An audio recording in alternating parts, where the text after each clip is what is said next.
I almost got it. What's up? What's going on? Come up close to the mic. Am I close enough? Yeah, you got to be close on the mic. Yeah. Yeah, you got. If you're not smelling that pop filter, it's not. Yeah, if you don't smell the last dude's breath. There you go. That's right. exactly what Lucas does. He rubs his nose all. Let me tell you about my experience in Chicago.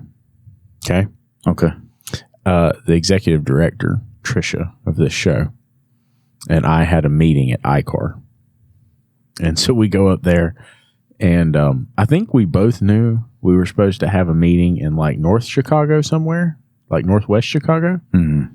But I wanted to go see U505 downtown. Oh, yeah. And she wanted to go to a baseball game. Now, I should have. Which park did you go to? Wrigley Field. Oh, okay. And That's so, in the north part. well, like this was way north, like 15 or 20 minutes from ICAR. And so, long story short, I guess I didn't connect the fact that if she's going to a baseball game, there's going to be people at the baseball game. And if there's people at the baseball game, there's traffic at the baseball game. Oh, yeah. You were driving? Oh, yeah. Yeah. You weren't taking the metro? No. And so I was downtown, and she sends me a message. She says, hey, we're supposed to be at dinner at like 5:30. And I was like, where? She said, right next to ICAR. And I said, yo, it's 4:00. Yeah. Like, That's a problem. I don't think we're going to make it. Dude, I rolled in and we still beat everybody else there. Oh, my God. Swear to God. Now, You're driving like an a-hole though, right? when we got there, her fingernails were like funny colors where she's like, I was getting sick driving with him. In this That's every day on the way to GTI. work. Every day on the way to work. People, GTI, it's the whole street. It's GTA, whatever. That's how they drive. Yeah, I mean, like, one really weird thing about Chicago is the narrow lanes in some spots. Oh, yeah. That's like the weirdest thing to me. It's like, why are the lanes so narrow? You'll go from like 2 cars, and then it'll look like you can barely fit one, and then it's back to 2 again. And it's terrible. And then they'll use the shoulder where people are supposed to park. Yeah. And they'll hurry up and get in that to try to see if they can beat like a line of cars, and then come back out in that lane at the end. And sometimes they hit people. Yeah. It's just how it is. And the cars up there tore all to pieces. Yeah, they are a mess. Yeah, dude. They pull up to the light. There's like 2 spots. And this side the cars are supposed to be parking on if they want to. And they'll hurry up and they'll come up to the light. And then it's like 3 cars are ready to drag race all at the same time to see if this car on the side can hurry up and get out in front before he makes it to the other side. It's insane. I mean, it really is insane. Yeah, it's rough. I mean, I enjoy it. I enjoy the adrenaline rush. It was a rental car, so if I need to bumping around a little bit, it doesn't hurt my feelings at all. They don't care anyway. Yeah, no, I mean, like, I went up and I was telling the dude, I was like, hey, this one's got a scratch. He said, bro, you find a car in this lot that does not have a scratch on it. I think I returned a Dodge Charger to the Chicago Enterprise. Yeah. One of the ones I rented one for a month. And I was here from like military leave. And I rented it for a month while I was here. And I ripped the whole front bumper, the bottom portion off on a parking, like one of those stumps. And when I went to back up, it ripped the bottom portion off. It was just hanging there. Right. I drove it around for like a couple weeks that way. I never even tried to fix it. I said, to hell with it. Right. And I pulled up at Enterprise, and I was like, hey, man, I kind of – he's like, don't even worry about it, man. This is what zip ties are for. Don't worry about it. You're good, man. We ain't worried about that car. It'll go to auction. That's crazy, dude. Mm-hmm. Now, where is your... That was the worst Chicago story I've ever heard in my life. Mine? Yeah. Yeah. I thought I'd tell you that. The food is really good up there. The food is awesome. You want to know some juicy Chicago stories in the future? Kankakee, Illinois, all the way down to Kankakee.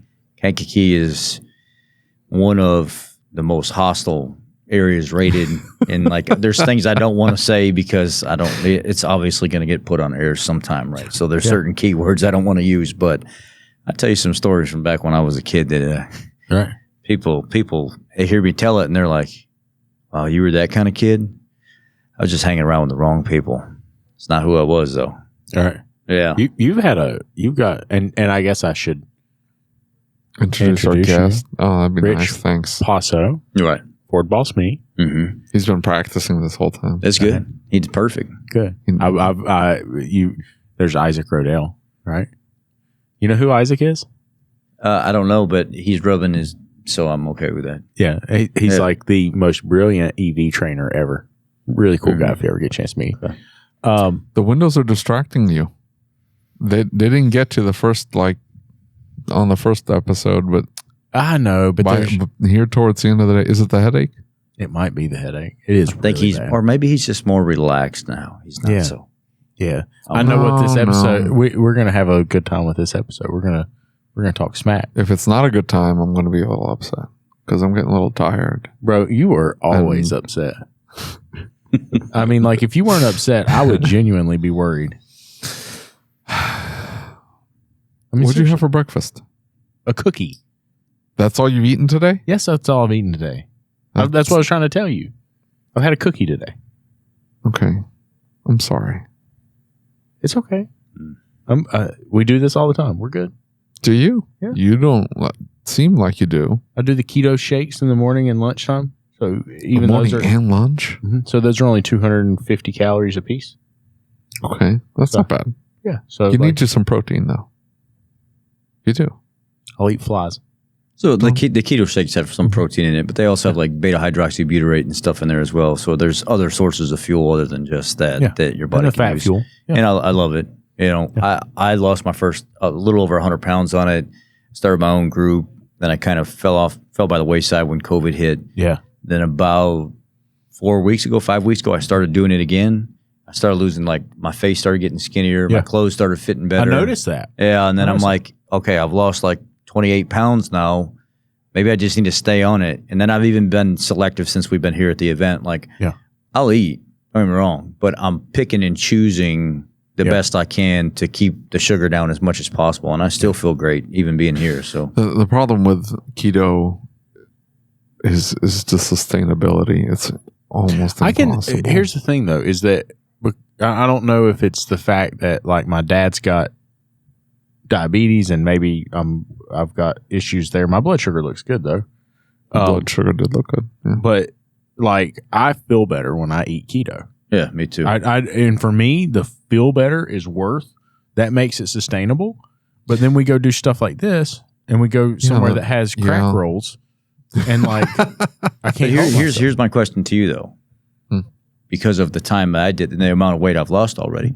What makes it not sustainable? Nobody can actually 100% answer that question. A lot of the foods that we're eating are already natural foods that we have had, and we continue to have. If you are measuring your ketone level.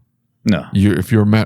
Okay, then that's what I'm saying is if you're measuring your ketone levels, you will see how little it takes for you to fall out of ketosis. Oh, sure. And if you fall out of ketosis, then you're not really doing anything. All you're doing is cutting out.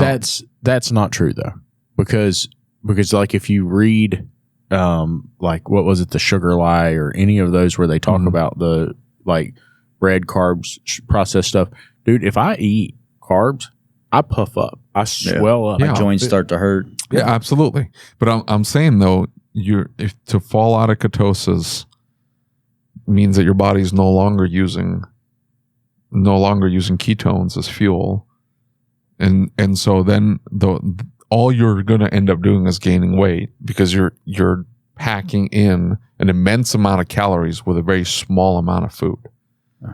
And I like to eat a lot of food. I like to eat a lot of food. I guess it comes back to the person. If like you're talking about, a lot of that has to do with like discipline in general. And me, I loved it so much that I did almost an entire year and then still had my cholesterol and everything checked on nothing but organs, meat, fat, bacon, beef, whatever. And I had only green supplement drinks. I didn't actually go eat vegetables or anything. Almost an entire year. Yeah. When I got my blood panels and stuff done, and the doctor was like, "How do you feel?" And I said, "I feel great." She said, "Your LDL looks amazing. Your HDL is awesome. Your triglycerides are completely in check. I don't know how you're doing this, but that sounds more like the carnivore diet. It doesn't sound like. But they keto. Incorporate the two together. And yeah, but keto. See that a lot of people conflate, and that's what ends up causing some confusion. Keto is high fat, and then medium to low protein and almost no carbs. But so you your green drink's fine if it's a low carb green drink. Where do you get that info though? Because there's multiple different doctors that teach it multiple different ways and influencers and it's not if you went back to the way that it was done way back when they were like, when they're talking about the Inuit and stuff being in natural ketosis all the time because they didn't have everything else. It's different than when we do it today, and there's so many different variations of it. Yeah, like a dirty keto or and like you look at Jason Whitrock. Jason Whitrock teaches one type of keto where it's extremely aggressive. That's the one that got me into trouble. You know, I told you I flew back with a urologist from Denver. You know, that and he laid it out perfectly. He's like, man, he's like, that's where your kidney stone came from. He's like, if you eat that way and you set yourself up, he said, you're asking for kidney stones. And he said, so you have to do something very aggressive to keep from getting kidney stones. That's what kicked me in a whole different direction. How aggressive was your? Originally it was super aggressive.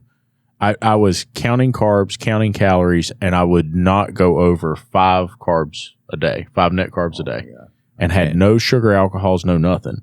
And so I ended up like, I felt great. I had tons of energy. Yeah, you feel amazing when if you keep it, especially like I was 15 net carbs would be my max, but I was typically around 5, like you're saying. Well, and so what you still count calories, you're still trying to keep on.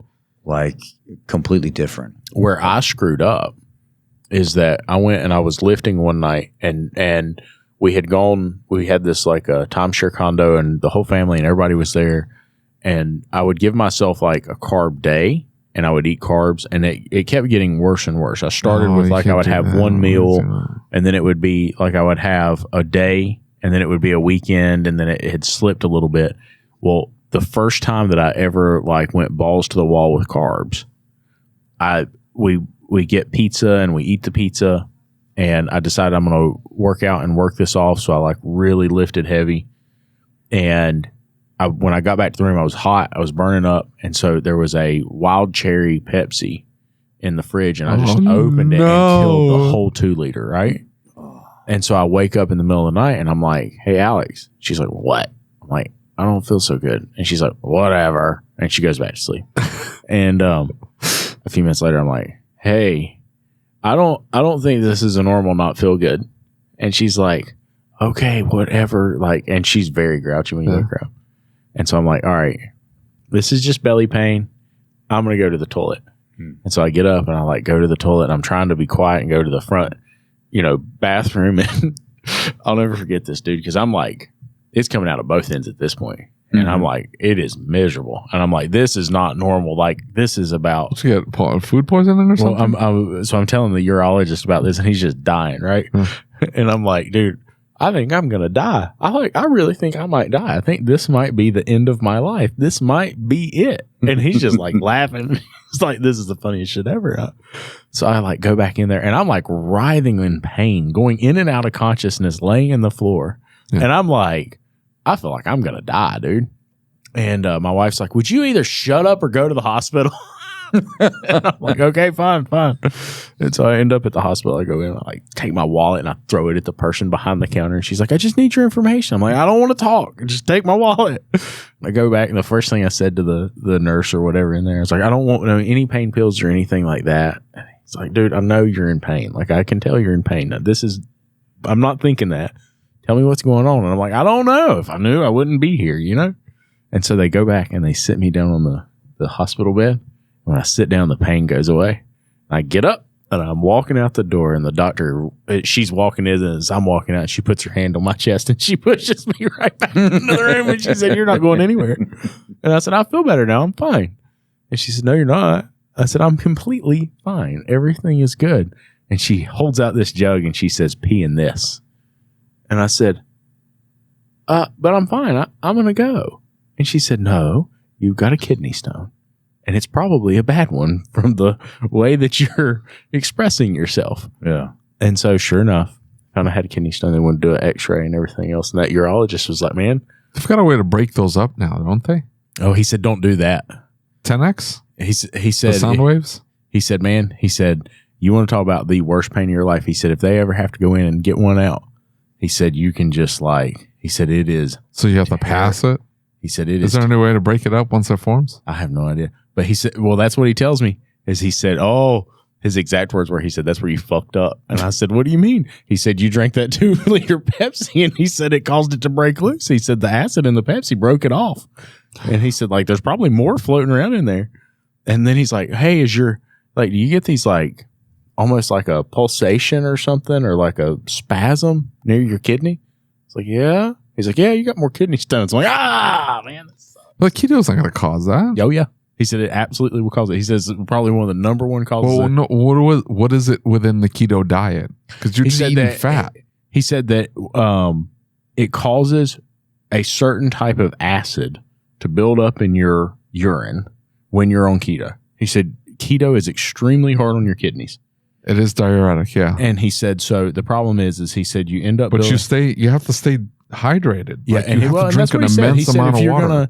If you're going to do it, you need to do that. But he said if you do keto, he said sooner or later you will get kidney stones. I mean, I did it for a long time, and I felt great on it, and I stayed hydrated. I drank all the time, though. What made you stop? I moved, lifestyle changed, then COVID, and then trying to figure out stresses at the shop and stuff. And then finally one day I was like, I didn't prepare for today. I was on like a 3 or 4 day fast. Yeah. And I've been up to 7 days, Dr. Jason Fung. Yeah. And I like read his book and stuff, and Dr. Eric Westman and the power of fasting. And I felt amazing. Well, it was a day where I was extremely stressed. I'd moved and jobs and everything else, and I had no food around me to fall back on. I was not prepared. And I went out and just started eating pizza. And right after that, COVID. And I was like, life happened. Life happened. See, that's what I'm talking about. It's unsustainable because you have to be very careful. Like, what's a quick go-to? It's like eggs. Yeah. That's a quick and go-to. I wasn't prepared. Yeah. And you're like, sometimes you just want flipping pizza. You just want pizza. Did you notice that the weight went back on in a different way? Yeah. Yeah, but you're not that old. You look like a baby. How old are you? 37. Yeah. See? Both of you look like babies. What happened to you? Life. A shop ownership. He'll get there. Hey, this is what in about 6 years, you look in the mirror and you're going to see salt and pepper, wrinkles, and a disdain for life. So, David, I am going to. I didn't get the answer, by the way. I'm going to be very careful because I don't want it to turn into an interview because David hates interviews and dude will like pitch the biggest fit of anybody you've ever seen. And if I don't give him opportunity to like, did you have a uric acid stone? Yes. Is that what it was? Yep. If I don't give him opportunities to derail the conversation and turn this into like 5,000 different topics instead of one. Hey, real quick. So the one we did this morning, he's like, yeah, I didn't get to finish my story. David hates stories. But no, stories are good. Which one? We did an podcast. But when we were up there talking, he found a stopping point, and that lady came up to me afterwards. And I don't remember what was her name. Was that Cecil's wife, or who's the lady that was standing at the end of the where we were speaking at? I couldn't remember. She said, "Where's what happened? What's the end of the story?" And I said, have to go watch the video. Yeah. I said, Lucas found a stopping point because he needed to stay on track, and I get it. Yeah. And I said, here it is. And she was like, oh my God, I can't believe all that happened. And it's crazy. Well, so David here hates stories. And why do you keep saying that? That's not true. I'm just pointing this out. I'm just saying that dude couldn't finish the story because we kept jumping off of different topics. See what I mean? Like, so if he derails you, you can't ignore him and just keep talking. But you've got a super duper unique, like 1 in a million story. You've been through, excuse my language, earmuffs kids, you've been through some fucking shit. Yeah. Tell us a little bit about it. And then we'll jump in and we'll talk about the shop stuff a little bit. But I'll fast forward through some of it. Just in a I want you at least tell the hard stuff. Because there's a lot of people out there who will resonate with that and who will connect with that, and they'll say, I didn't know that. And here I am. I've been telling myself I can't. And you can. And there's people who have been through way worse than what I've been through, and they're okay. Yeah, so my mother, she got pregnant with us, or with me, when she was 18, and then my sister when she was 19. What ended up happening is my grandparents really treated their kids poorly growing up. Back in the day, it was everybody got a whooping for doing something wrong. You got grounded. They weren't afraid to put their hands on their kids back then. Yeah. And all their kids got that treatment. You did what you were told when you were told to do it. Okay. So as generations change and our grandparents and parents learn the world's changing, they changed the way they do things too. So Grandpa thought, well, we could just adopt him from our daughter. Mm-hmm. Huh? Who does that? Who tries to take their grandson away from... She was doing all right with me. Well, they got custody of me. There's enough money back in the day, you could make a court system pretty much do anything like that. And they had enough money, so they got custody of me, and she went on about her life, and they passed away. I ended up getting custody of my sister before they passed away as well, because now this time my mother was on drugs. Okay. My uncle and an aunt by marriage ended up getting custody of us because they were the only brother and sister that could take care and make it a full family with like a mom, a dad, the kids, stable jobs, both of them. My uncle tried to get us, but he was a truck driver, and they're like, what are you going to provide for children while you're on the road all the time? Yeah. You know, you don't have a wife or anything, so that was a shot. You know, that couldn't happen. So I ended up seeing growing up a lot of different people coming in and out of the home. And, you know, here I am living off Devon and Western in Chicago, a 3-story apartment building. And eventually my uncle leaves my mom. I was so young at the time, I was calling her mom. I didn't know any different. Right. And I had seen pictures of me with another woman, an older woman, which was my grandmother, and another woman, which was my mother. But I never put 2 and 2 together. I always felt like I was in the wrong family. Right. Like, this didn't belong to me in my life or whatever. This was not my mother, but that's all I knew. So I kept calling her mom. And these other 2 ladies that I had seen in these pictures were indeed my mother and my grandmother. I just never put the connection together completely. So in and out of this home, my uncle leaves us with her. I'm going to Daniel Boone Elementary School in Chicago. And I think it's like the Rogers Park area is what they call it. And about the 6th grade, I get pulled out of school. She's like dating, potentially going to end up marrying the right-hand man of like an Irish mafia drug lord in Chicago. Wow. And this man is the one that called the shots for the drug ring. The boss man, which was her grandfather, would tell people what to do, where to go, where the money needed to be delivered or picked up, or drugs. This man would enforce it and make it done. Well, he's now with my aunt. Oh, man. And this happened for years. My aunt's 27, 28 years old, and this guy's like 65, 66 years old when they got together. He ends up getting her pregnant with a couple kids. I'm living this life of seeing these drugs and stuff in and out and different people my whole life, like kind of growing up in and out. And I don't know who these people are. And they're storing this large amount of cocaine for this operation in our apartment. Holy crap. And then like the 6th grade, they pull me out. They make up some fictitious story like my birth father came and took me to another state. The school never followed up to figure out why we can't transfer his records to the next school or any of that stuff. And they started making me part of this. You get a garage door opener, and then you would go down these random alleyways and you would push the trigger on the garage door to open the garages. And whatever one opened, you would go in that garage and close it behind you, and you'd search through the garage and find the kilo or 2 kilos of cocaine, and then you'd transport it back. Holy crap. And there was like large amounts of cash involved and guns and stuff. And we had like a big 30-some gallon garbage can that was in this room with a padlock on it in our apartment that was full of cocaine all the time. Kilos upon kilos upon kilos. I mean, like 17, 18, 19 kilos, 20 kilos. Right.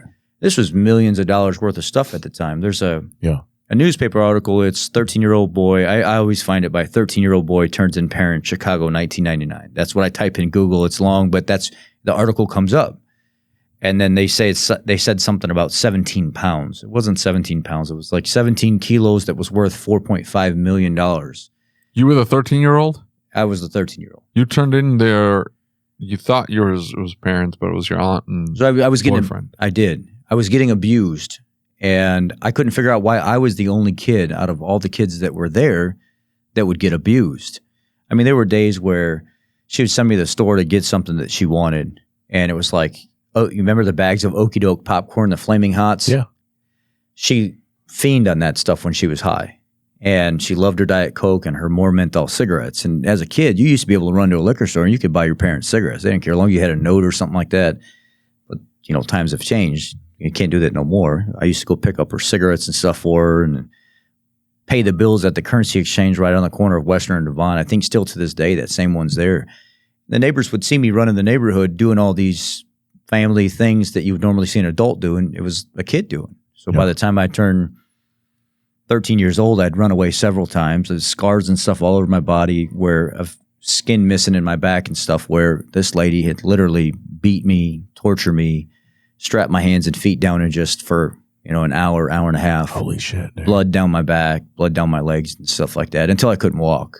I mean, I've got scars in my knees where she'd stick me in the corner in like the kitchen and just start throwing knives at me with the two little kids and tell them, grab it, throw it at him. And it was a game to them. And 13 years old, I kind of got tired of it, and I'm standing in this. She had just that day. She just got done choking me out pretty bad, and the tub was full of hot water. The water heater was turned up so high in the apartment building. She filled it up with hot water, and she took me and shoved me down inside it and was holding my head underneath the water. And my body began to go numb. She would pull me out, let me breathe, and put me back. And she would do it long enough to where I was about to pass out, but she would let me get enough air and then put me back down. And she did this for like 7 or 8 minutes, 10 minutes straight, and my body went limp. I couldn't move. So she drugged me out of the tub and she left me on the floor. And it took me a couple hours to come to. My body started getting the blood, and I could get my muscle, my feeling and stuff back. That was the last day that I could take it anymore. I was standing in the dining room. Everything was dark. They were watching TV in the front living room, which was turned into her bedroom with mirrors all over the walls. And there was a security system underneath the entertainment system, and it would face the bed. She would make sex tapes with random guys on that bed in that living room with all the mirrors. It could be a coworker of the old man that she was with, the shot caller. It could be anybody that they know. His son would come in from Kentucky and sleep with her sometimes, and they would make videos, and there was just hundreds of these tapes that they would record doing this stuff. And as a kid, that was nothing to me. I was exposed to that stuff. That was nothing. You walk in on them, oh, okay, I'll go back. You know, What the hell was she doing with the videos? she would save them for herself. They would watch them together because of his age. I mean, he wasn't functioning all the time, but he could still function. And then he would jump in the videos with his son sometimes. Whoa. I walked into the room one time with the door open, and I seen both of them on the camera with her at the same time. And here I am, 11, 12, 13 years old seeing this stuff. That day that she did that, dunking me in the water and stuff, and I knew I was going to die. Yeah. And I had already run away several times, and it seemed like the older I got, the beatings got worse, the cuttings, the stabbings and stuff got worse, and I ran. I waited till it got dark out. I waited till they were in the front room, relaxed. The kids were in bed, and I looked at the front door and I was like, turn the lock, deadbolt back, switch, drop the chain, run. And I'm standing there looking at the door. Can I do this? Am I going to be able to do it fast enough before they come right out of the front room that's only 5 feet away? I got to do it. And I'm convincing myself, and I'm standing there like, you can do it, dude. Just do it. Just go. Don't ever come back. Just don't stop running. Yeah. And I did it. It was perfect, too. It was boom, slide. I mean, I had it down. I was practicing this in my head. And I ran down the stairs. I left the door open. I ran away from the house as far as I could. And I just kept running and running and running and running. And then I never quit walking.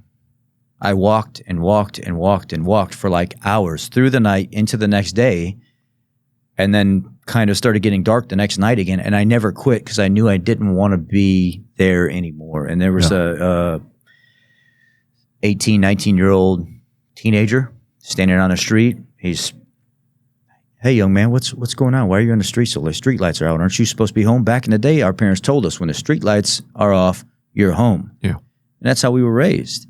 Yeah. Well, he sees me on the street and he's like, why are you out here? And he sees the tears and stuff in my eyes and I'm all banged up and this wound is still fresh in my head, still scabbing over. And I just look tattered up and beat up. And he says, I think I need to help you, man. Come here. And I go over to him and I just let it out. I'm crying. I'm bawling my eyes out in between this guy's hands. He's holding my head. How old were you? 13. And he said, we got to call the cops. We have to. Yeah. So he got the police involved. The detective, she started crying immediately when I got into the police station. And she took me into a room and put me in a gown and came in and started taking pictures. And they had like this paper and there were areas of the body with like hands. Yeah. Mm-hmm. And they were circling all the puncture wounds all over my body. And then she just was bawling her eyes out and couldn't finish. And then a male detective came in and he finished doing all of, and it was just, it looked like connected dots all over my body and stuff like that. And they were like, this is crazy, man. You know, can you tell us where the drugs and stuff are? And then I instructed them. I said, look, the old man gets off work at about 5:30 at night, 6 o'clock. If you park on the western side, western is here and Devon is here. If you park in the big open parking lot, you can go through the gangway between the two garages and go up the back and they won't know you're coming. And you go up to the second story. And if you go through the back, the kitchen, however you guys get in, walk through the kitchen. And as soon as you leave the kitchen, you'll be in the dining room and there's a door to your left. And then immediately on the right, there's a padlock door right there. All the drugs are in the far corner. The guns are under the bed. The money's on the back of the door that you're going to go through. There's like $1,000 stacks. I mean, I learned how to divvy it out. I learned how to cut it. I learned how to weigh it. I learned how to do everything that you would do to sell drugs as, 10, 11 years old. Yeah. And here, go put this spoon in the sink after we're done cutting it with baking soda and stuff like that. Lick the spoon. Yeah. No, mom. No, mom, I don't want to do that. I don't want to do that. No, do it. And then you lick it, and then it feels like your tongue's falling back in your mouth goes numb and stuff like that. So I was exposed to coke at 10, 11 years old. Yeah. And that was a game to her. That was a way for her to pull me in and make me feel like I was a part of the operation. Yeah. My first foster parent was Miss Gloria Jean Johnson. I lived 63rd and Green. It's an all-black neighborhood. Went to an all-black school. No white people, only me. And I call her mom to this day. She took care of me for a while, and then my parents, Stan Stanzik and Antoinette Stanzik, they were my second foster family. They're still my mother and father today, but the foster care system is so corrupt and so dismantled in general that they were letting counselors and caseworkers call shots that superiors should have made and not them. And if they don't like the way you look, talk, the way you act, they can pull the child out of the home, even though the child is very well taken care of and in good order. So they moved me from Miss Johnson's house to the Stanziks. And I was with them. I was very happy. Romeoville, Illinois, yuppie area, very nice school, very nice homes, all brand new. Something that I'd never experienced before, real love, between these two foster families, Miss Johnson and the Stanziks. And then they moved me from home to home to home to home. And then, 9 foster homes later. What was the justification for bouncing you from home to home? Some were temporaries in between. Some were really bad excuses that I never ever understood. I didn't understand what happened to me until I was like 25 years old. And I just started going to UTI. My father's the financial director there, the Stanziks. Really? He's the financial director there. So I come back from Iraq. I'm out of the military. I get all my surgery and stuff done. We didn't get into that later portion of my life. And my dad sits me down one day while I'm in his office, and he's like, I called you to the office, not to interrupt your class, but I've had something weighing on my mind, and I just want to tell you exactly what happened when you were a kid that I've never told you. You didn't get pulled out of our home because you did anything wrong. And I know for years you probably thought you did something wrong. You disappointed us, or you were a bad kid. It wasn't. It was the people running the system that didn't like me and your mom, and they used that as a punishment to us because your caseworker hated us. She didn't like the way we parented, and we did think, well, they were like the most awesome parents ever, because my family's very large and there's a lot of children involved in my family, meaning their family, that I could call mom and dad today. And, you know, dad always had me, when I was there, he'd always be like, well, go fix this. Go, I'll pay you that, you know, and then let's have like a savings envelope. Let's have your spending envelope. 75% goes in savings, 80% goes in savings, the other goes in your pocket. So he taught me early on how to work. Go fix this, go fix that in the garage, go tear up the lawn, and let's put all new sod and stuff down. So through the transition of going to all these different homes, I would always find my way gravitating back to the Stanczyks, my mother and father today. And then I spoke, you know, later on, I wanted out of the foster care system. At 17 years old, I was like, I'm done with this. I want emancipated. I want to be my own adult. Yeah. So my foster parent, the Hammonds, the Donna and Dan Hammond, great foster parents in Bradley, Illinois. He signed my lease for me, helped me get into my own apartment and stuff like that. I became a janitor at the YMCA from midnight to like 4 o'clock in the morning, and then I'd leave and go off to the job site. And I worked with a guy named Brian St. Aubin from Innovative Insulation. He gave me a shot at a young age to come out and work for him and learn how to start blowing cellulose insulation. All brand new homes, retrofit old homes, you know, old barn homes and stuff like that. Yeah. And I learned trades early on. I'd pour concrete and do siding and stuff like that. And I went to work for these different companies, and then I became a supervisor at Chicago Tribune. And I left the trades for a little bit, and I went at like 19 years old to go be a supervisor and run employees. I would go in at 1 o'clock in the morning, download all new subscribers and stuff like that. By the way, I dropped out of high school. I never finished high school at the time. It was just too much for me through all the different homes and stuff like that. I wanted to be done with all that. And how did those parents handle that? I don't know that I could. I couldn't take a kid in, a kid like you. Yeah. You provide them a home, stability, and then someone just takes them from you. Like, I couldn't handle it. The cold truth to this whole thing is the money. They get whose money? So there's a couple ways that this works that I didn't know about until I was leaving foster care. Mm-hmm. I got this notice in the mail stating that what my grandfather's Social Security was used for, and because my grandfather had so much Social Security like stowed away, the state can either take their money, like deceased parents, grandparents, and stuff like that, or they go like from the taxpayers' money or however the agencies are funded. But because he had so much money put away that nobody ever disclosed to me, they were using that money to fund the monthly check for me to be in these foster homes. So you might, a regular child with no medical conditions and stuff like that, a foster parent might make close to $500 a month for. Special needs child, they might get close to $850, $900 a month for. And a lot of these foster families, like a lot of them are really good. I'm not talking bad about them. There's definitely a need for it. Just like fostering dogs and everything else, there's a need for it. But a lot of these families will get so caught up into, well, our home's big enough, let's get another child and another child. You get 5 or 6 children at, $500 to $900 a pop on top of your regular job. At the end of the month, you're making some pretty good cash when it's all said and done. Go to Aldi's, do some cheap shopping for food and stuff like that. Give them the bare minimum, stick them downstairs in your home. You live upstairs. And it's interesting because it's grotesque though. It is. That's a certain level of monster. I don't know. What's interesting to me is that you talk about all of them, but there's a difference about your parents when you talk about them. Yeah. There's something different about that. What's different about that? They never made you feel like you were anything other than part of the family. Yeah. Yeah, you can tell. But I don't know how you can get into that situation with the children that are coming out of those situations like that and not want to do that for them. You see what I'm saying? Yeah. You see what I'm saying? Like you just want to provide them a home. Right. But see, I didn't want to be a statistic, and they were loving enough, even though I was pulled out of their home multiple times, where I knew that I had somebody that loved me and cared for me. I just had to make it to a point in my life where I could enjoy that love and care and be a part of their life and love and care for them consistently without moving from home to home. Yeah. And my answer to that was, Emancipation. I want emancipated. Yeah. I want out of the system. I want to be my own adult so I can go back to my family that loved and cared for me.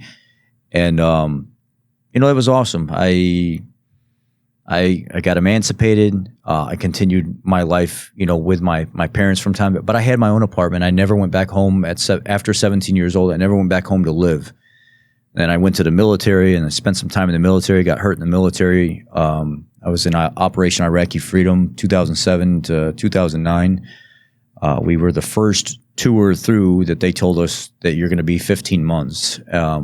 So we went for 15 months and I ended up getting like a mobayic dysentery. It screwed up my digestive. I got pictures and stuff on Google. I used to be a big dude, with big shoulders. I was all massive and stuff because my answer to all the anger and the things that like have happened to me in my life is I would lift. I would just eat and I would just lift. And I was getting huge. I got like 235, 245, 255. And dudes were like, this is a big dude, man. And then I ended up, I was outside in the rain in 2008 and it felt great. And I didn't know why people were screaming at me to get back in the building. And I ran back in the building when my lieutenant came out and was like, what's Poisso, get back in the building. So I go back in the building and I was like, what's wrong? And he's like, this is not clean rain, man. This is like the sewage spills and stuff around here. They don't have solid like sewers over there. It's all busting out of the ground in spots. Yeah. You can't be out here in this rain.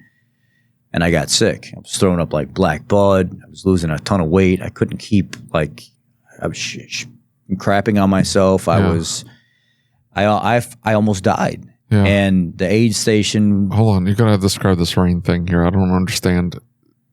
You thought it was it water coming up from the ground just spraying on you? No, it's raining. It is regular rain.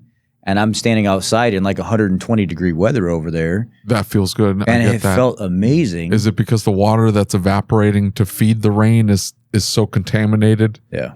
That's so messed up. Yeah. There's areas where like you can literally see it like seeping out of the ground where they don't have like real sewer systems and stuff. You hear that in like Brazil and stuff, that in Brazil, in the real rough parts of the cities, they just dump the sewage because you go into a bucket.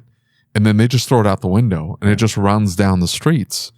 But you never hear that, oh, by the way, the side effect also is that don't go out in the rain because all of that is going up into the air. Wasn't it like back in the day we ended up getting those like the plague or something like that because that's how people used to dispose of things? Yeah. I mean, it's same concept. That's always been the deal is apparently life expectancy was always very short. All the way up until they had sewage. Yeah. Like, we have good sewers now. You don't have to crap into a bucket. All of a sudden, our life expectancy shot up 20 years because you weren't getting sick. So you get massively sick. I had to be like escorted to the bathroom.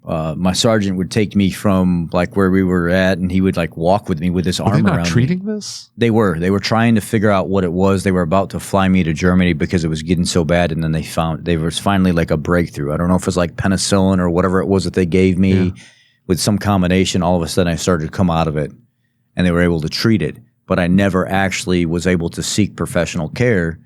So you're like out in the field, and they're just giving you whatever they got. Just so there's Baghdad, and then there's Sadr City, and we were outside of it. Sadr City was never really completely cleared. Still, to that day, a lot of mechanized units and stuff didn't want to go through there because there's a lot of bombs and stuff still on the road, still built into the walls. There's still a lot of attacks.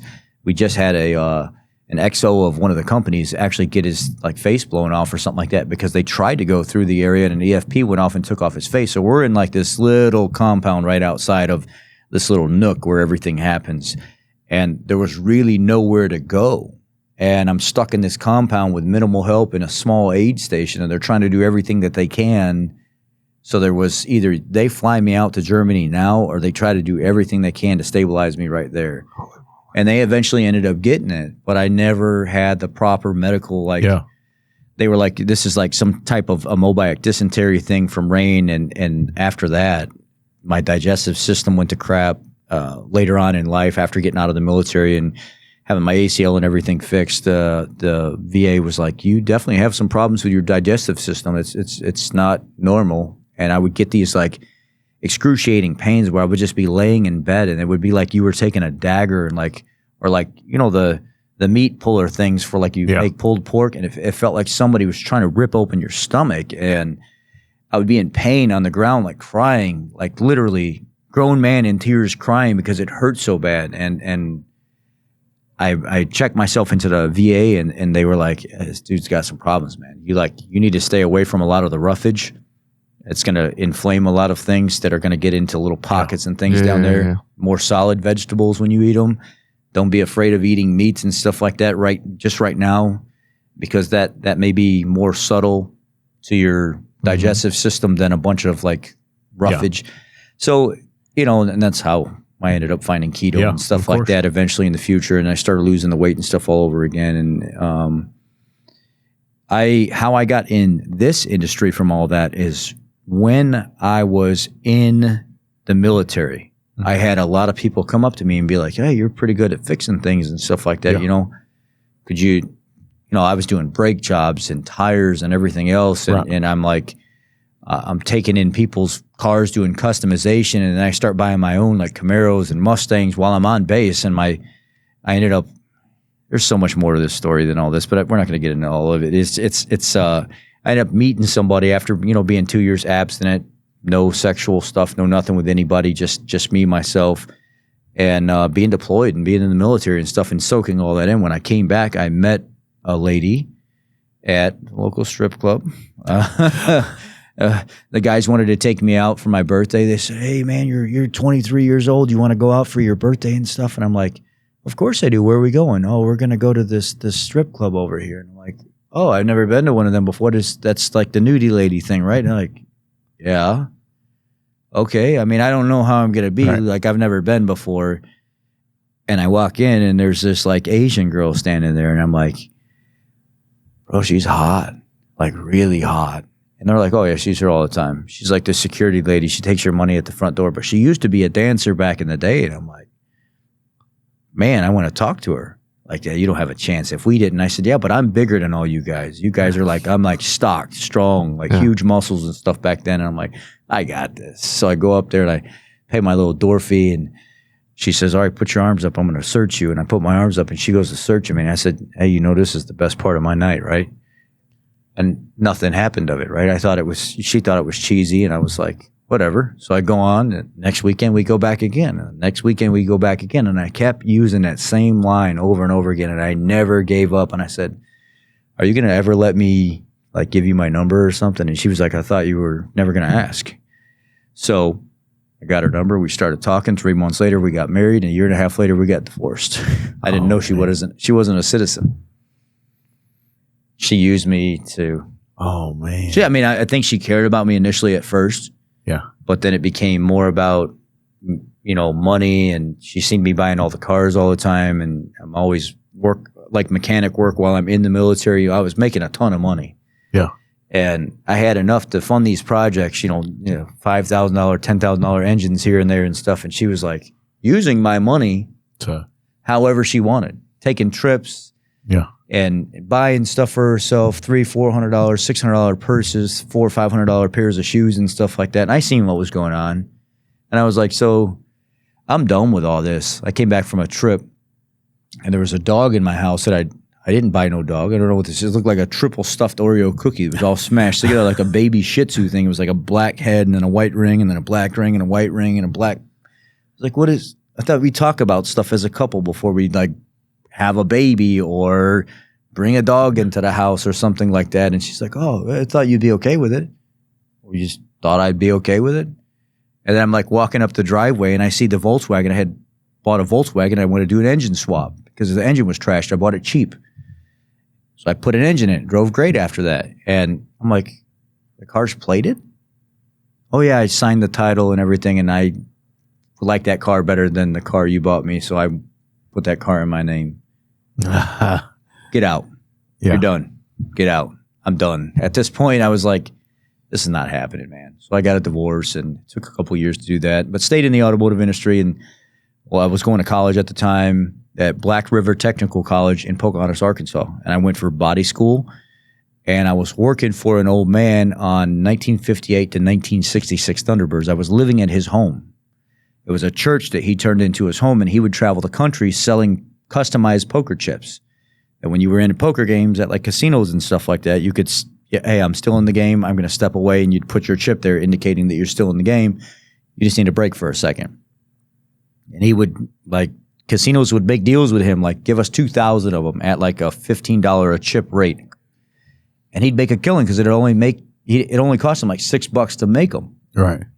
So he'd make a killing. He'd be like, I want any young smart guy to live at my house and work on all my classic cars. But this dude had cars from all over the country. 1958, 1960, 1964, 1966.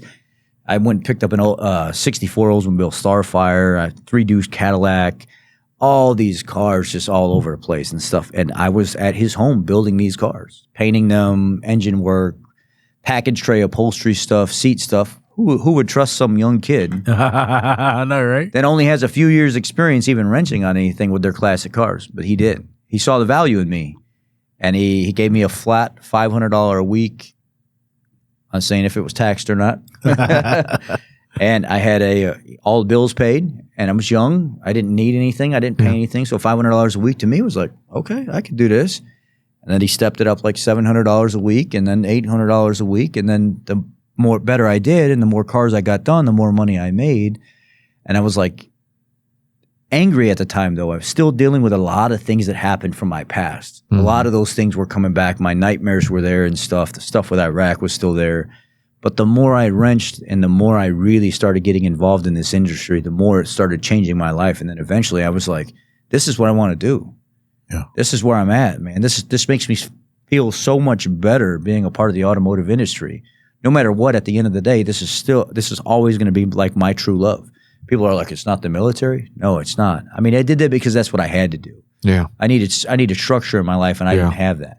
This is what saved my life. I don't know that I would be here today with my thoughts, the suicide things that I thought of at times, and how I used to think maybe I could just go down the interstate like 100 mile an hour and just crash right into that pillar of that bridge and just be done. Yeah. Just have this over with. It'd be done just in seconds, not even feel a thing. And once I started working on cars and I started spending my time with that, putting energy that I had in my body into something else, right, my life changed.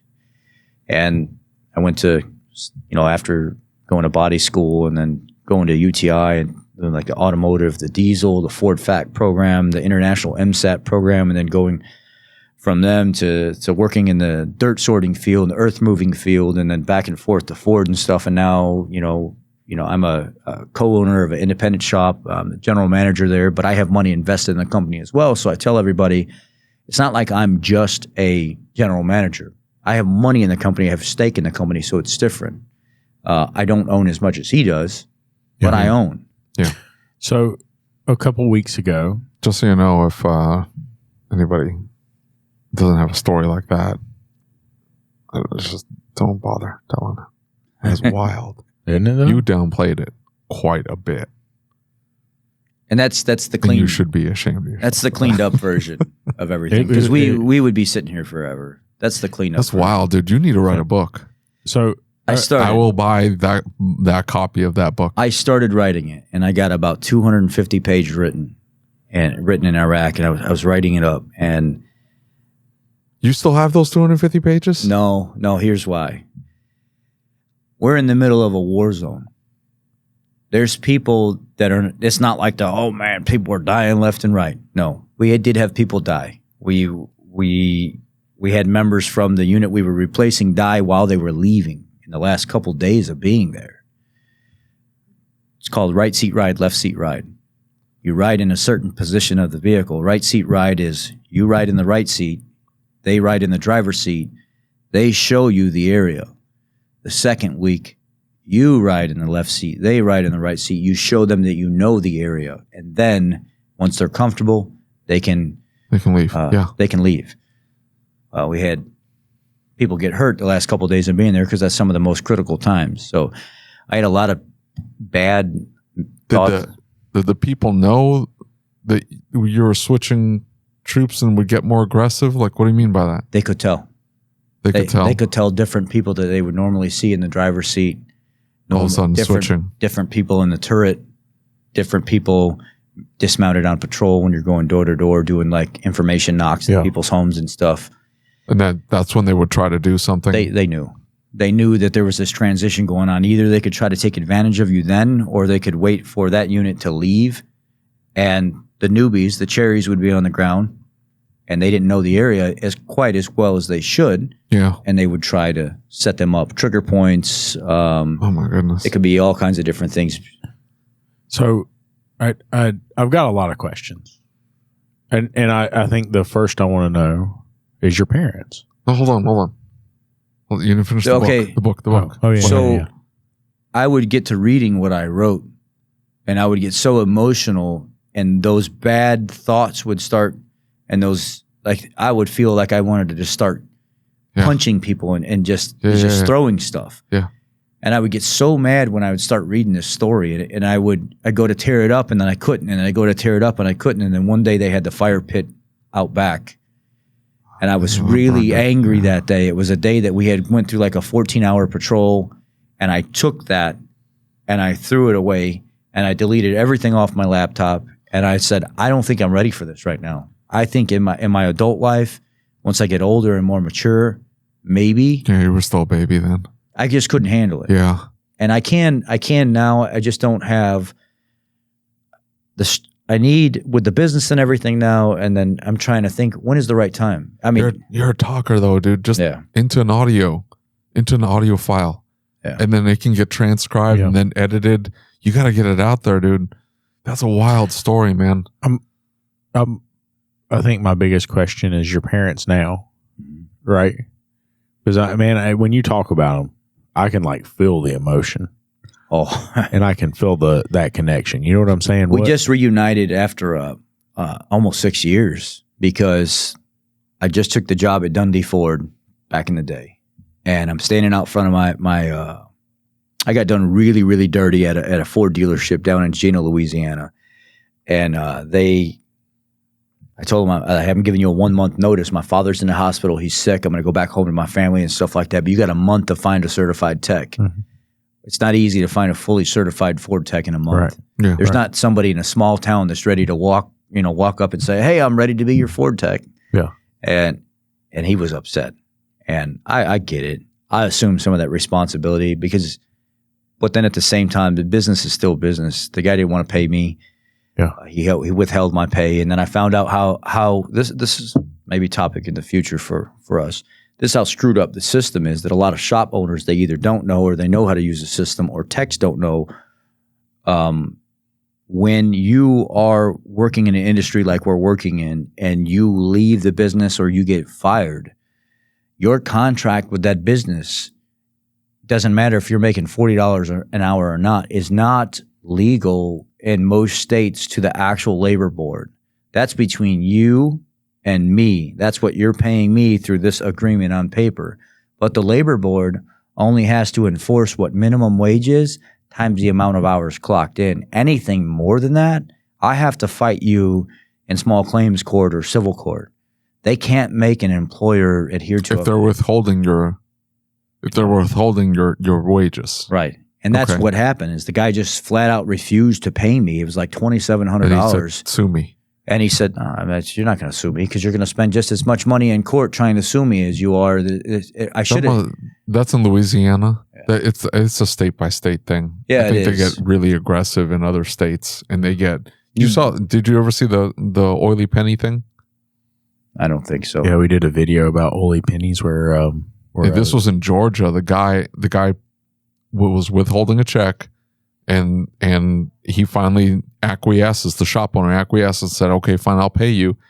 But he paid the guy like $910 in pennies, and then oiled them up in gear oil, and then dumped them out in the guy's driveway, which, is hilarious. But the state, I guess it depends on which side you were.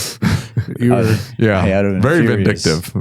Don't do that. Bad juju for you. Bad karma. I went to the labor board and I told them what was going on, and they were like, "Look, you have a case, but it's not a case for me to get you all your money." Yeah, the state law only says but in Georgia, the labor board found out about that deal and came after the shop owner, and they were at that point. Now it's a full audit. Now they're going through all your timestamps and how much you paid them and who got shorted, and then you're getting fees on top of every penny that they find off. That's why it's so important for technicians. I know they don't want to do it, but as a shop owner, as a technician, that's you're trying to make sure you're getting paid what your somewhat of what your value is. Yeah, at least. Especially in a situation like this. A lot of technicians have this mindset, I'm flat rate anyway, I don't need to be on the clock. Whatever, they'll fix it later.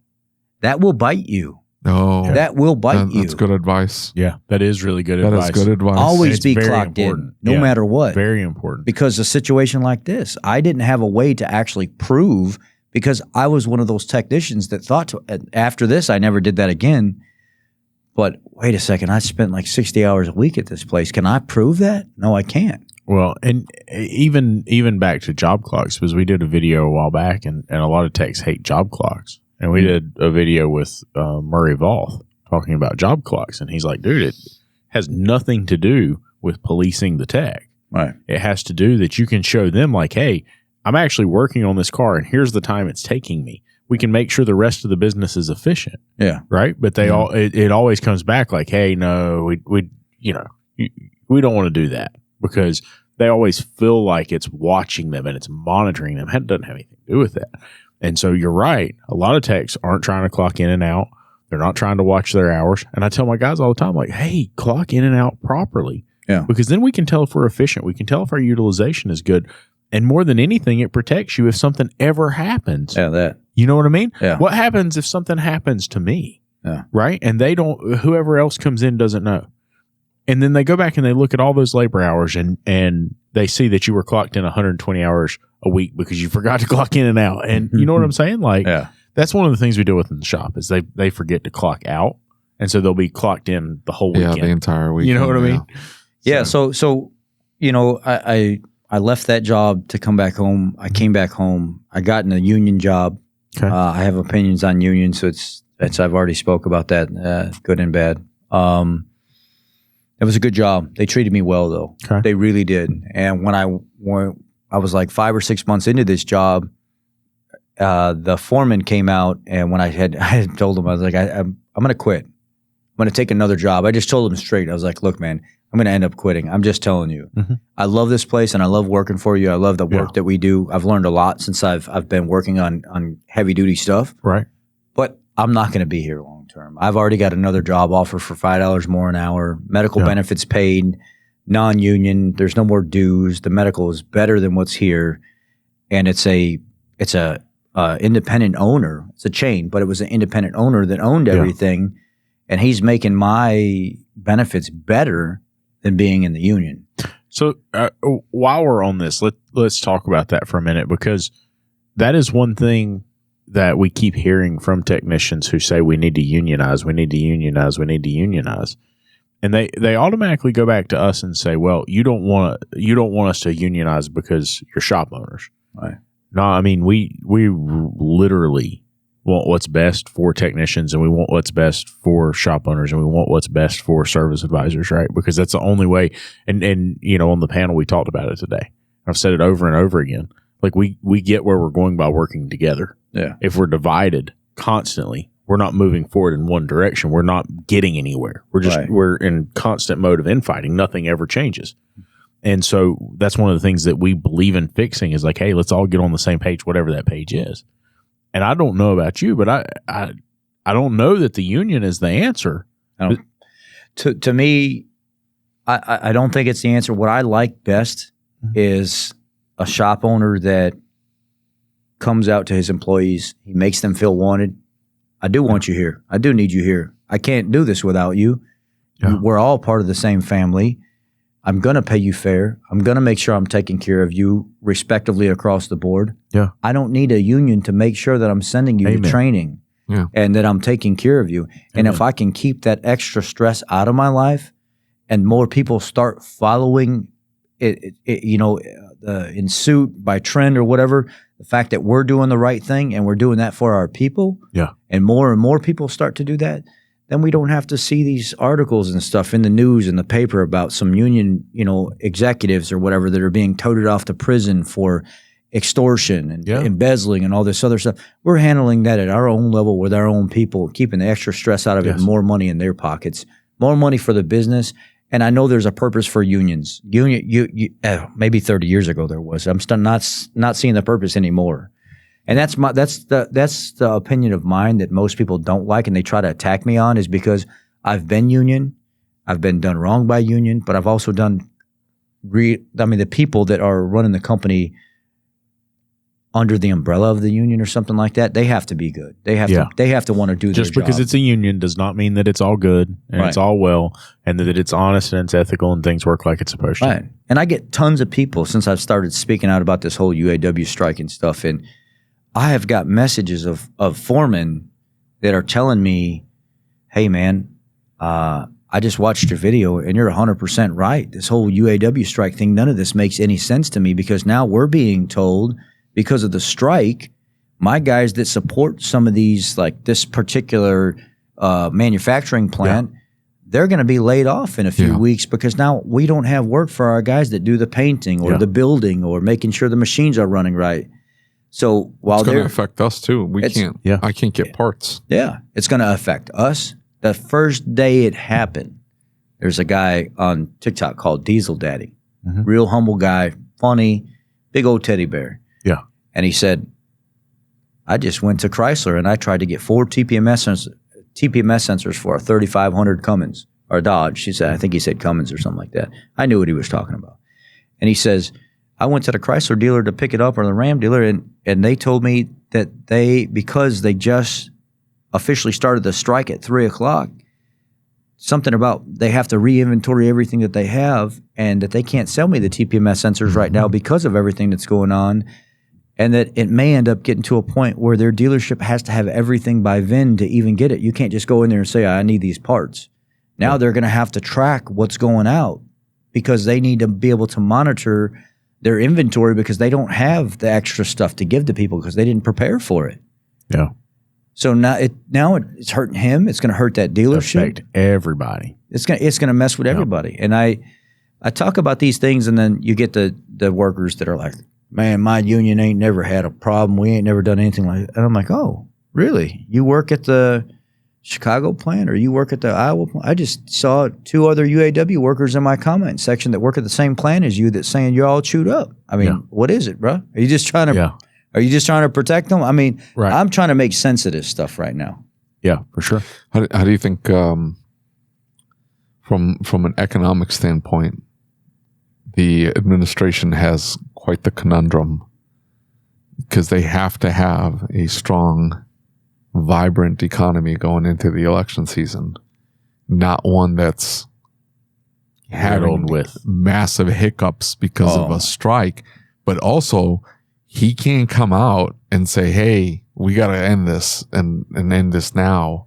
No, they moved it to what? They were just a few locations to 38 locations, and now they're like, we're going across the whole country like this. It's going to be crazy. It's going to be bad. Yeah. And then this is the only time that he shows support to like the American workers, and now he's going to be out there picketing with them and stuff. Like, come on, man. Let's forget the photo op here. And this, you know, I understand it's for the tabloids, but let's be real here. Let's serve the American worker. Yeah, you could fix this. Like Brandon from Performance Transmission, me and him were talking. Yeah. And I was like, so let's look at the numbers. And he said, let's do some research here, both of us, and let's figure out, based on statistics. He was like, it's $7.1 trillion the shareholders made. How do people make that much money and the executives continue to make that much money while the workers don't make anything? Why would you go after the consumer in this aspect, and like other unions that support your union, take them or put them out of work and lay them off for them to find other contracts with other facilities and stuff? I would be going to the people that are making all the money saying, hey, no. How about we just stop working for you completely unless you're willing to pay? Where's all the money at? I know it doesn't quite work that way, but the problem is that the executive pay is an issue. I don't begrudge that At the same time, and from their side of the argument, that's what it costs to bring in a talented executive. Right. For me to bring in a talented CFO or CTO or CEO, it costs this much. Sure. I can't do anything about what it costs. That's just the prevailing wage. I could see that. That's their argument. I don't know. Maybe we could argue that one. The money that goes down to the shareholders, though, that's the grandma that's living off the pension. That's the school teacher that's got invested in 401k. Like those are regular, normal, everyday, making $45,000 a year Americans. That's who has that. That's who has a chunk of, because it's inside of a mutual fund, and the mutual fund is purchased by the individual.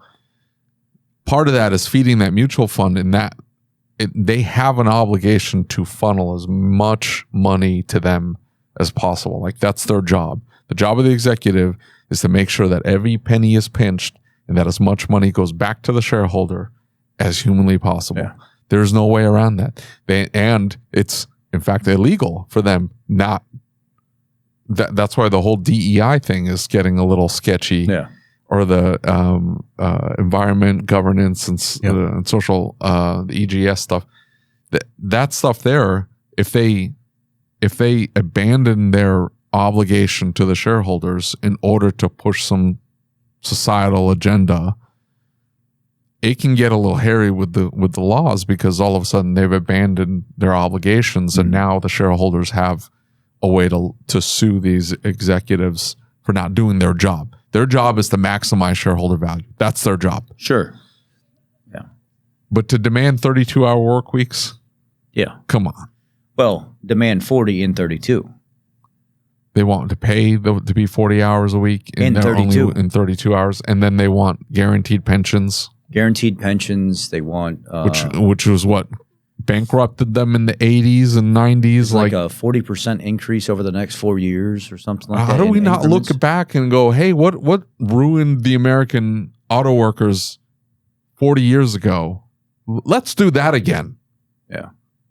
How's that even? And I think a lot of it comes back to those sitting at the top of those unions have to make a grandiose statement. And I think they obviously know they're not going to get everything they want out of this. Sure. So they're trying to shoot high, and they want them to come back in the middle, while they're saying, look, we're not even going to be able to come back in the middle. We're going to have to go like way down here off the chart down below that, Yeah.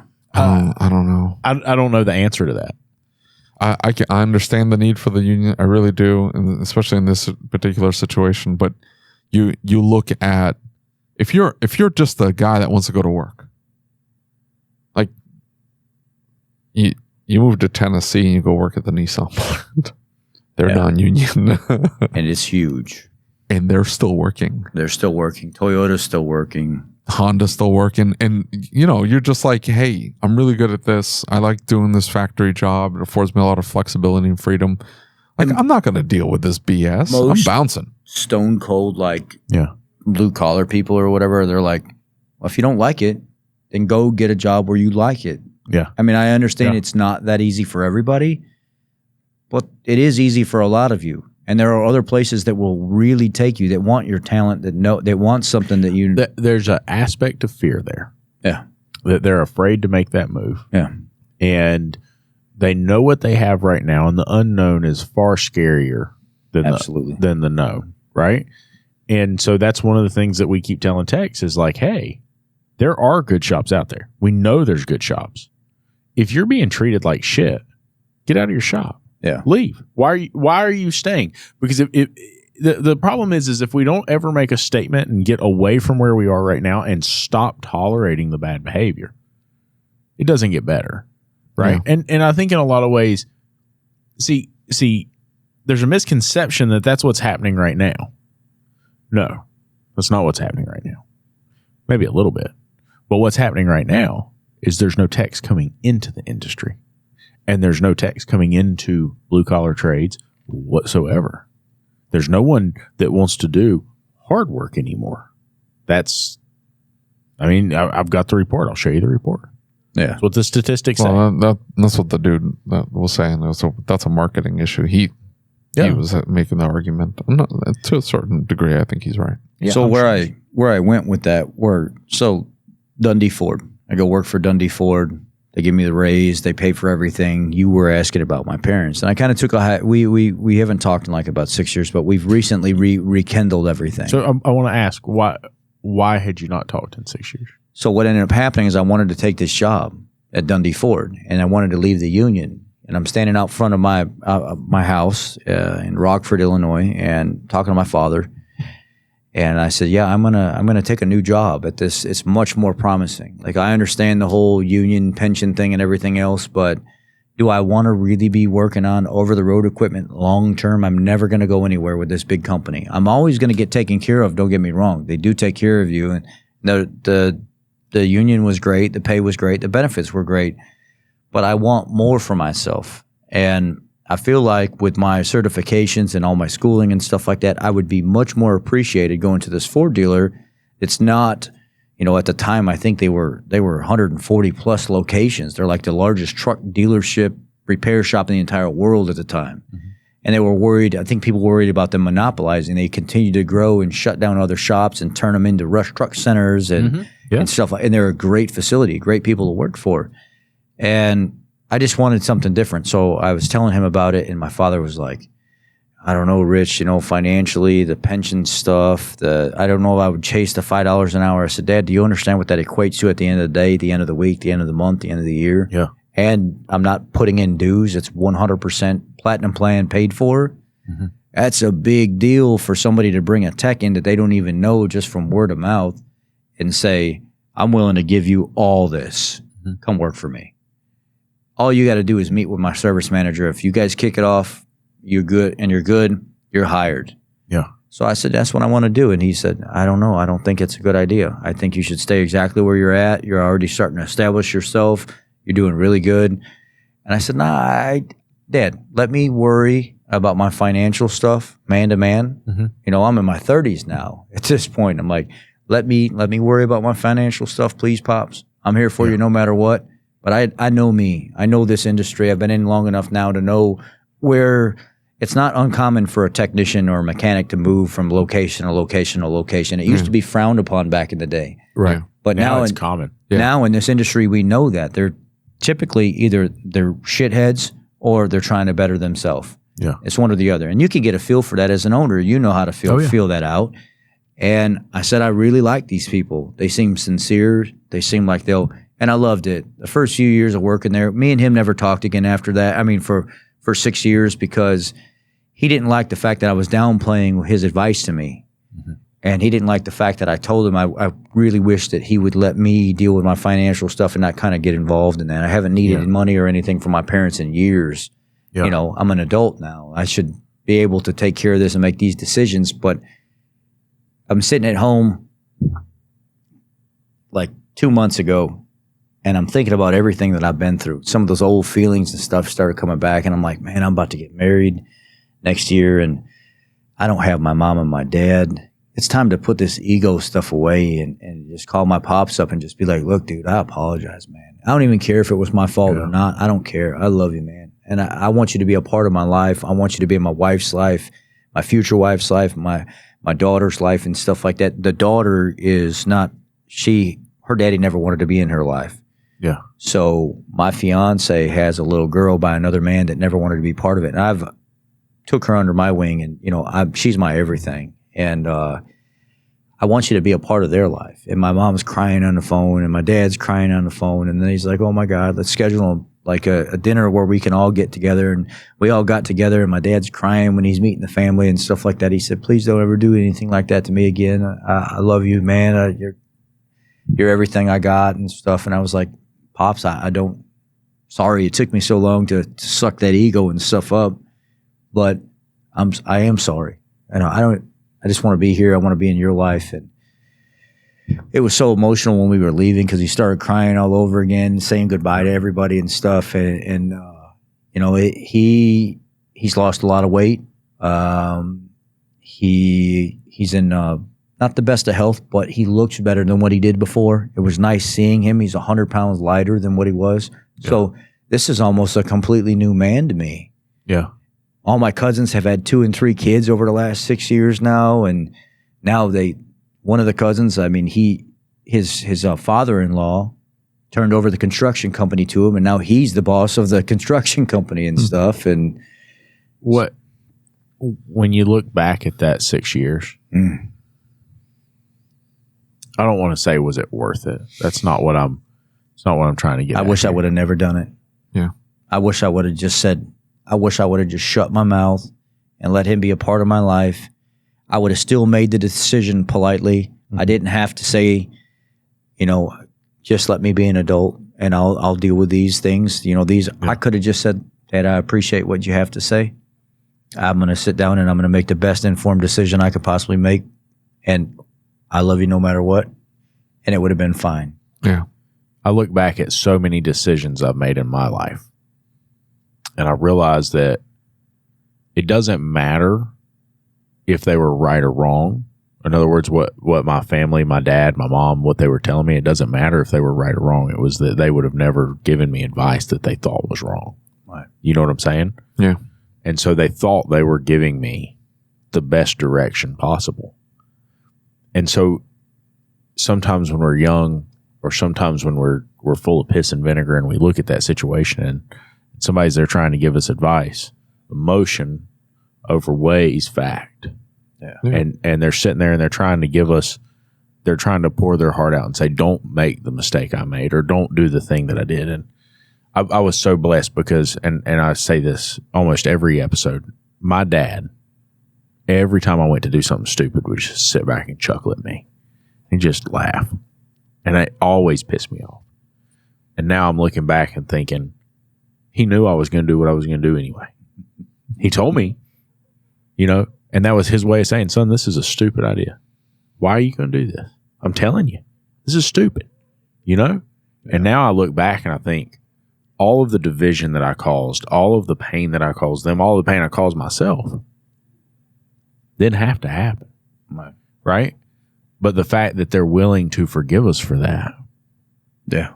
You know what I mean? Yeah. Because at the end of the day, it's like, it was like, that has been bothering me for the last 6 years, not being able to pick up the phone and talk to them, not being able to communicate, not having them a part of my life through all my successes over the last 6 years. And my mom and my dad, they're asking so do you still work at the Ford dealership? I said, no, I moved on from there. And I was talking to Navistar, and I was talking to Rush Truck Centers all over again, and they want me at the corporate level to run the shop and run the work at Navistar as a main diag. Like they were interviewing me for a job that I would be a liaison between the dealership, the truck dealerships and the customer, but also be in the middle of, is the engineers responding? Are the tech line guys responding properly? Is the dealership doing what they're supposed to do?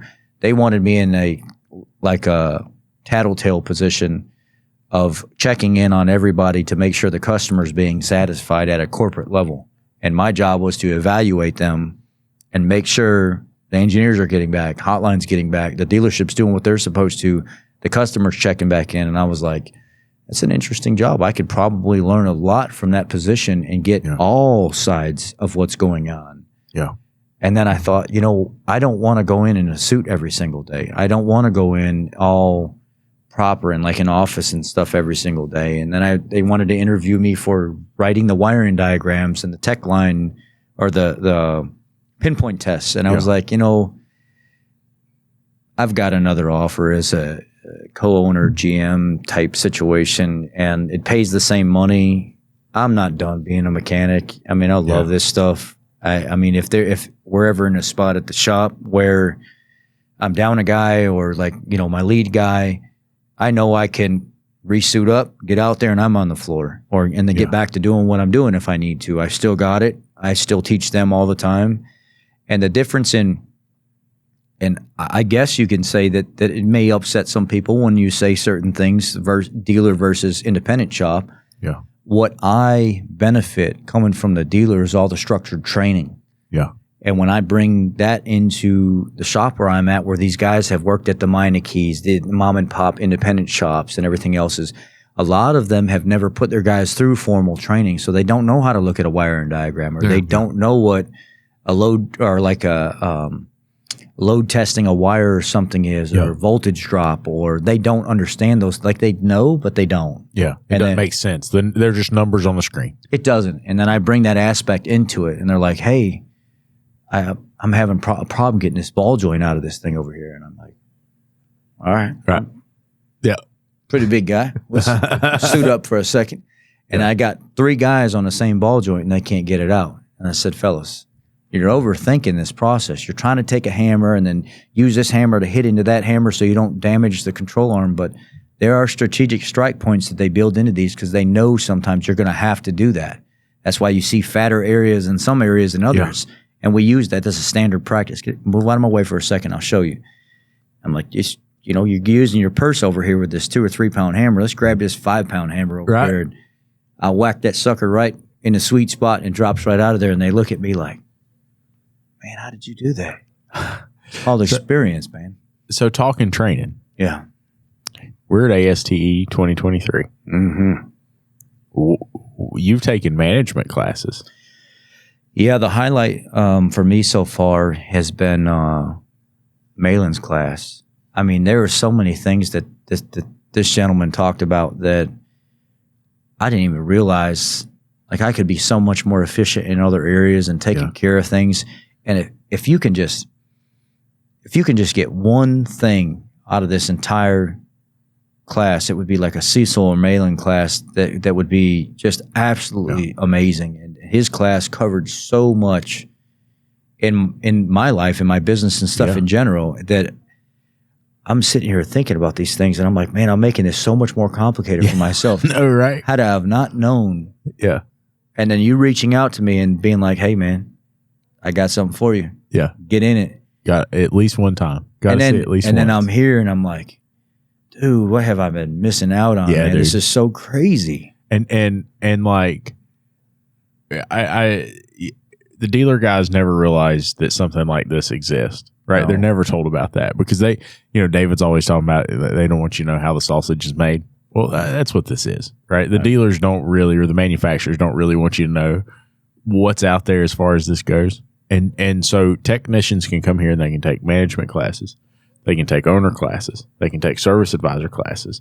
They can take technical classes like nothing you've ever seen before. Advanced classes, right? And so the opportunity to sit in these classes, and if nothing else, Rich, the ability to understand unconscious incompetence, right? To understand, I didn't know that. I didn't even know that was a thing. And because I didn't know it was a thing, and I didn't understand that it was a potential effect on my business, right?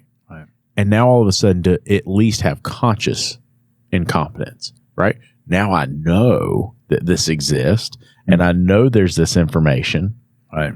It becomes a journey, just like your journey, right? We begin to take steps. This is it's been playing in my head since yesterday when Malin started talking about it. And he said, one of the things that employees lack the most is direction and expectation. Yep. Are you doing that? Are you really doing that? Right. Because a lot of owners, managers, they don't give that direction and expectation. Yeah.